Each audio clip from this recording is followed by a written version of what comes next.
I was helping my daughter with her spelling words. Rain tapped the windows. Her pencil moved slow, thoughtful.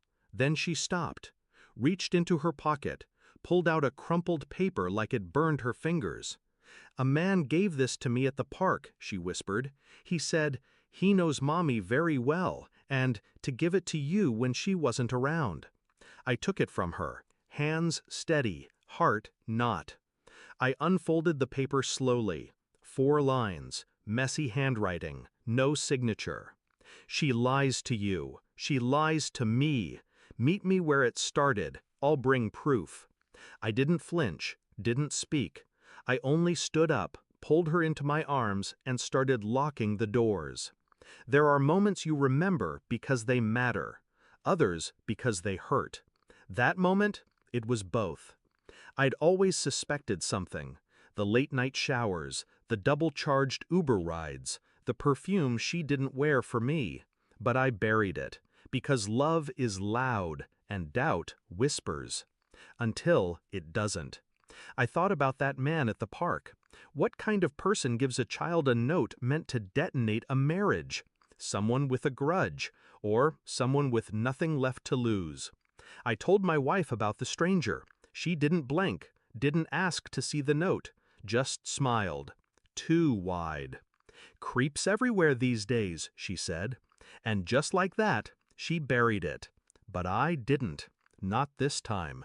That night, I checked her phone. She was asleep. Password changed. I smiled to myself. She never changed it before. I used her fingerprint. There were no texts, no emails. Clean. Too clean. I opened the deleted folder, found a thread with a contact labeled Work, East. Only one message left. "It's getting harder to lie. She's asking questions." She, not he, not me, someone else. I downloaded everything: call logs, location data, backups, passwords, cloud drives. I mapped her for a month. Same number, same hotel, every Wednesday. Meanwhile, she smiled at our daughter's piano recital and kissed me like she meant it. The man from the park knew. He'd seen the show from the outside. Now I was watching from within. The park bench was wet. He was already sitting when I arrived. Hood up, head down. I didn't ask questions, just sat. He handed me a flash drive.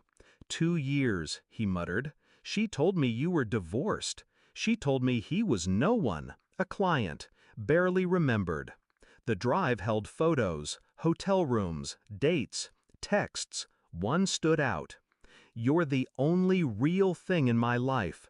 Everything else is pretend." Pretend. That was what I'd become, a placeholder, a lie. He looked at me then, regret in his eyes. I walked away. She kept pulling me back. "I just thought you deserved to know." He left before I said anything. I didn't chase him. Didn't need to. Truth doesn't need witnesses. It just needs to be seen. She was in the kitchen, humming, cooking breakfast like we weren't a lie. I slid the flash drive across the table, said nothing, watched her face. She froze mid-note, plugged it into her laptop. Silence. Then her breath caught. Then the shaking started. "You went through my things?" Still no words for me, just a slow blink, a small tilt of the head. "It didn't mean anything." I raised an eyebrow. "He was a mistake." I nodded slightly. She reached for my hand. I let her touch air. Then I pulled a manila envelope from my coat pocket. Inside, divorce papers, custody, asset transfers, all pre-signed, filed that morning. She opened her mouth, but I'd already turned and walked away. I didn't look back.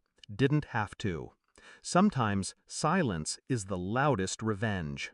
She moved out last week, tried to say goodbye to our daughter. She didn't let her, just turned and walked back inside, like she knew, like she understood.